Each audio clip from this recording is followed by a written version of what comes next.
says I should have energy, zeal, and joy. Why can't I? When I'm in this character, I'm in this element. And I know that you all wish to be on the seat right now. But sorry, guys, I am the one sitting here right now. Welcome back, sweethearts. Welcome back to the Embassy Studios film review.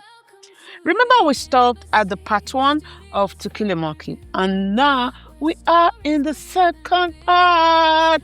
I love this part because I get to play some of the characters in the movie. I get to dress like them. I get to be like them, even though I can't be 100%, but I try. Now, what is missing here? You know the character I'm about to play right now.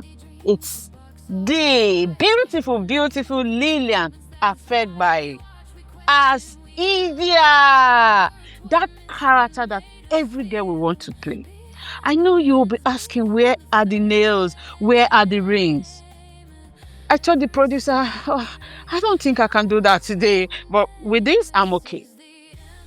Now, back to the character Idia. Idia is, I repeat, that character every girl would love to play. The bold, the sharp Lagos girl, Lagos woman who knows exactly how the game works. And he plays it with premium confidence, premium spirit, premium courage. Even in a supporting role, Lillian shines like she owns the whole film, the whole series. She is sexy. She is strategic. She is streetwise. That is very important. And what else? She brings fire. Every time she appears on screen, it's fire. She speaks volume. And let's not forget her popular line, my husband. Set I for your husband. Instead of you to show him your position, you represent your they chase your husband one for us. Idia is the white card anyway. She's the feminine power. She's wrapped in chaos and, of course, charm. I just love her. But let's look at the character Bimbo Akintola, who played the character Mo Ogunlesi, the cybercrime investigator haunted by her past and obsessed with justice. Bimbo Akintola delivers gravitas. She is relentless. She is wounded, but still she is standing tall. She is the conscience of the film. You will agree with me, no doubt. The last stand of integrity in a rotten, smelling world. Her belief is that justice doesn't sleep. Neither does Bimbo or Inspector Mo. If strength had a face, it would have been Inspector Mo. Don't you agree with me? I know you will say, Fina, why don't you you dress like Idia? Why don't you dress like Mo? Anyway, in the next character, Ife, I'm going to be dressing like Ife. I was just told that this fit is so nice. I look good in it. I was just trying to look like William Benson. I'm trying to wear the packet shirt, the simple wear. But before we talk about the character breakdown of William Benson, let's say ladies first, even though in Africa it's after men. You know what I mean? I want to talk about Stella Damas first. Because if you want to get a man, you go through the wife. So Stella Damas played the character Nosa. Beautiful name, very popular Edo name. Yeah. Nosa is Efe's wife. That is William Benson. Nosa is a woman trying desperately to keep her home from collapsing. Stella Damas brought quiet power without speaking. Quiet power. You know what I mean? Her performance simmers. She cries in dignity. Do you know when someone is crying in dignity? That's a powerful word, if I must say. Even while she's crying in dignity, she was fighting in silence. Nosa is that emotional anchor, the living proof that crime is never victimless. Families always pay. You can't do crime and it will rub off on your family. No way. And then for William Benson, who played the character Efemini, William Benson, for me, I am so angry with William Benson. No, not William Benson. I'm so angry with Efe that if I see Efe on the road, I'm going to punch him, I'm going to beat him. Because for me, Efe is the bad guy, not Abaz. I'm coming for Abaz, but not Abaz. In this movie, Efe was the bad guy. This is just to show you how smart Kemi Adetiba is. When she does a film, she doesn't tell you anything. She lets you make your decisions. In all her films, everybody have different opinions. In To Kill a Monkey, some people say Abaz is the bad guy. Abaz is not the bad guy. Abaz is a straightforward guy. He is bad. He tells you he's bad. He's a criminal. He tells you he's a criminal. He's a ritualist. He tells you he's a criminal. But Efe, the Jesus cousin, the innocent one who plays, and we have so many Efes around us, they play the good person, the Christian, I too know Jesus. But behind, they are the greedy ones. Do not forget, Abaz did not lure Efe into crime. I was arguing with some people in the studio. Abaz never lured Efe into crime. Instead, Efe lured Abaz into bigger crimes. You remember the scene in the restaurant when they first met? Abaz offered Efe food and money. But your Jesus cousin said no. He didn't want the money. He wanted bigger one. He wanted to be Abaz. That's the truth. Remember, he even told Abaz the bigger crime, the video call making and everything. So for me, Abaz is the bad guy, but who behaved to be the holier than thou. He's a broke tech graduate, a struggling waiter, dragged into Lagos cybercrime underbelly. That's what he says. Efe gives a painful human performances. You feel his confusion. You feel his guilt. His moral wrestling. He's just wrestling with himself. He's every young man trying to make it in a system designed to break them. That's what the film says. He was also the betrayer nobody saw coming. Right now, I'm in tears in my heart. I don't see To Kill a Monkey like a movie, like a film. For me, it's reality. Efe is the cautionary tale, the proof that the line between survivor and sin is thinner than we think. Efe is the bad guy. I said what I said. You think I was going to stay 30 minutes talking about Efe? No way. Please, let's talk about Buchi. Someone whispered to me, do you have a personal problem with Efe? I do. His character? I do. But William Benson, I don't. Just for your information. Anyway, for our lovely Buchi, frankly, the guy everybody loves, the shiny star. I want to talk just a little, just like a drop of water, about Buchi, frankly. Buchi, frankly, apart from acting, it has this aura, this spirit that you just look at his face, even if it's his picture on Instagram or any, you just fall in love with him. Don't you guys agree with me? He's such a likable person. The way he smiles, the way he talks, the way he carries himself. It seems like somebody who doesn't like stress, who doesn't talk so much. He talks with his body. Abaz brought a layered charisma to the movie To Kill a Monkey. His equal parts, menace, and magnetism.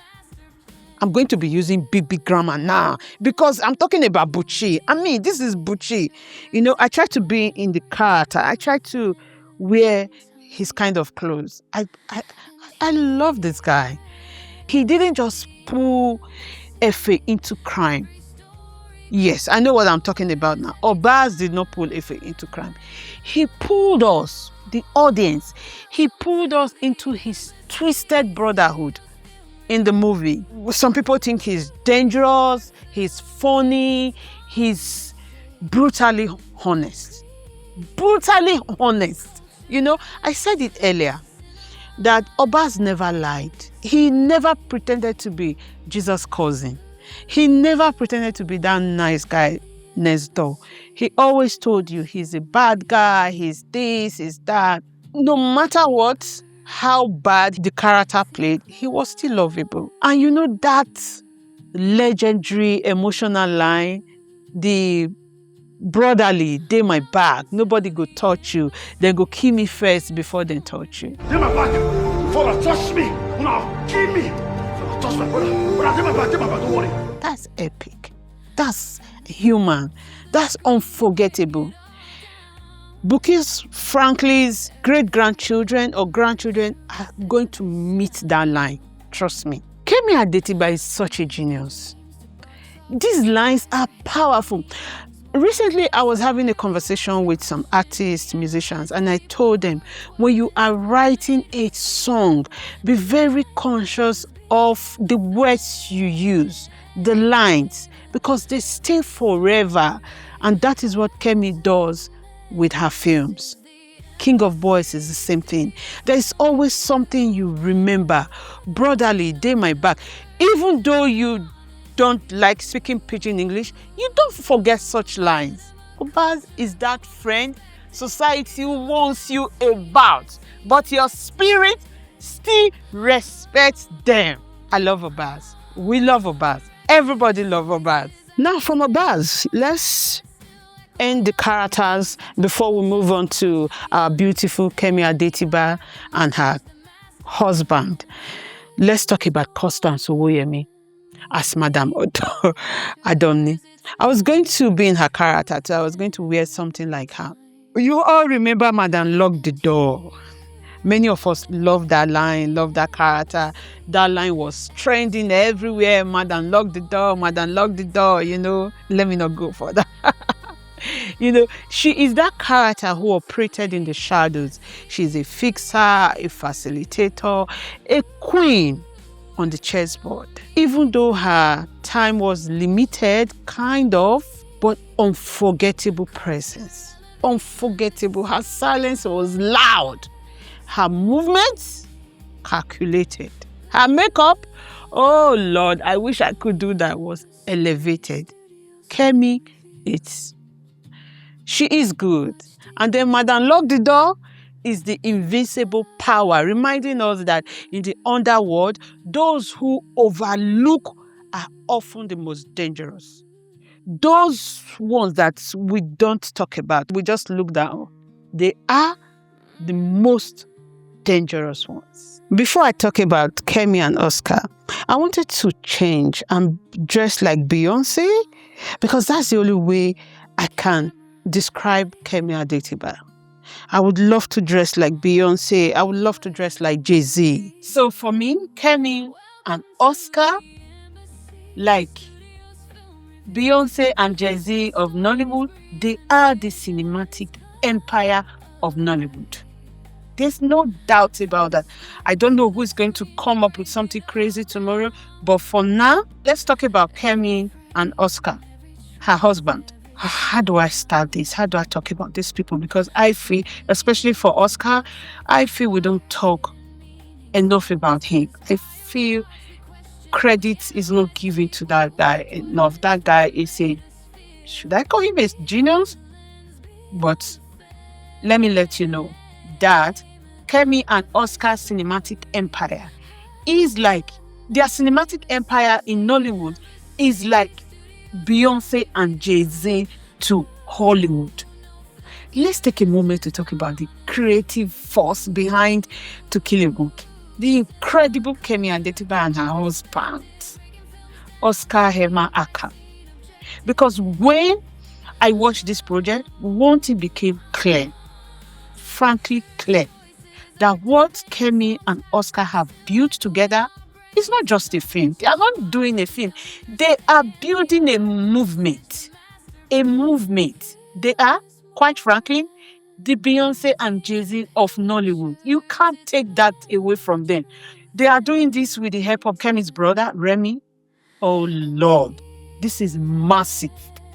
They are blending vision, artistry, reading into something that moves culture forward. She has always been more than a filmmaker. She's a storyteller who paints emotion with light, with camera, with directorial, with telling people how to perform, how to narrate her story. Look at From the Wedding Party. Look at King of Boys. And now, To Kill a Monkey, she has proven that Nigeria cinema can be both global and grounded. She directs with precision, with emotions, and fearlessness. That babe, she directs with fearlessness. Her camera doesn't just capture faces, capture souls. And what's most beautiful is how she never loses her cultural pulse. Never. Even in her most dramatic scenes, she still feels the rhythm of Lagos. You can hear it. The chaos, the poetry, the truth. Kemi, take it easy on us. Take it easy. Take it slow. And then comes Oscar Hema Akan, the musical genius, the man behind the sound, the soul, the heartbeat of the story To Kill a Monkey. Oscar is not just Kemi's husband. He is her creative mirror. His music production, the scoring, and the emotional timing in To Kill a Monkey are beyond world class. Every note feels intentional, like he's translating emotion into sound. Right now as I'm talking, I'm feeling it. The score doesn't just compete with the visuals. It competes with them. It is hard how many people don't even realize that what Oscar brings to the table. We talk about directors, we talk about the actors, we talk about editing, but that landscape that makes the heart tightens, that atmosphere that pulls you in, he is, without a question, a genius. But he's just hiding in plain sight. The kind of creative whose work would outlive the noise and be studied for generations. I said what I said again. Write it down. For generations, people are going to remember Oscar. And when you put Kemi and Oscar together, you don't just get a film. You get a full cultural experience. She brings the vision. He brings the vibration. And together, what did they give you? They give us impact. Like Beyonce and Jay-Z. They are redefining what partnership in art looks like. Love as collaboration, marriage as creative empire. These two, they remind us that power couples are not just about glam, it is about building legacy. What they are doing for Nollywood is not just storytelling, like I said before. It is world building, and the world needs to pay closer attention to this too. His name is Oscar, and we want to give him Oscar Award. So how do we do that? I have these two Oscars in the studio. They are specially made for Kemi Adetiba and Oscar. But we will still be using them in the studio. But honestly, from the Embassy Studios, we appreciate Oscar and Kemi's creativity, and we say thank you very much for making us proud. Thank you for telling the world our stories the way you tell the world. Because storytelling is not just entertainment, but it is in Kemi's and Oscar's DNA. Clock it. And my name is Fina, and this is the Embassy's Film Review. Do not forget to like us, follow us, talk about us, comments, and especially the show is not over, because we are moving over to the comment section to continue the conversation. And I'll see you in the next episode. I love you always.